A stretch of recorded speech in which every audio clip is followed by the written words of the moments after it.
92% মানুষের আশা এবং আকাঙ্ক্ষা অনুযায়ী, বৃহত্তর মুসলিম এই সংখ্যাগরিষ্ঠ মানুষের আশা এবং আকাঙ্ক্ষা অনুযায়ী সিলেবাস তৈরি করতে হবে।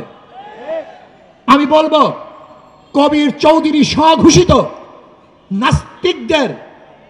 নাস্তিককে নিয়ে যে শিক্ষা কমিশন গঠন করা হয়েছিল 2010 সালে, সেই শিক্ষা কমিশন পরিবর্তন করে আলেম ওলামা জ্ঞানী মানুষের মাধ্যমে শিক্ষা কমিশন গঠন করে এদেশের মানুষ, এদেশের মুসলমান, এদেশের ধর্মীয় মানুষ, হিন্দু ধর্ম, খ্রিস্টান, বৌদ্ধ সমস্ত মানুষের আশা এবং আকাঙ্ক্ষা অনুযায়ী সিলেবাস সাজাতে হবে।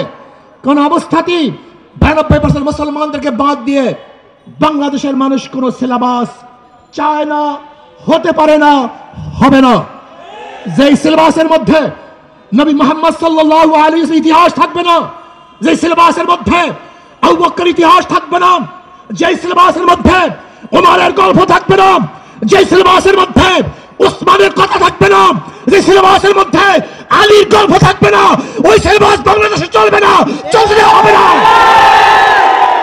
যে সিলেবাসের মধ্যে শাহজালাল ইয়ামানির ইতিহাস থাকবে না, শাহ মাকদুমের ইতিহাস থাকবে না, যে সিলেবাসের মধ্যে এদেশ যারা শাসন করেছে, এই যে যারা গোটা ব্রিটিশকে রড়িয়ে দিয়েছে, তছনছ করে ফেলেছে, তাদের ইতিহাস যে সিলেবাসের মধ্যে থাকবে না, বাংলাদেশের বুকে সেই সিলেবাস চলতে দেওয়া হবে না, হবে না ইনশাআল্লাহ।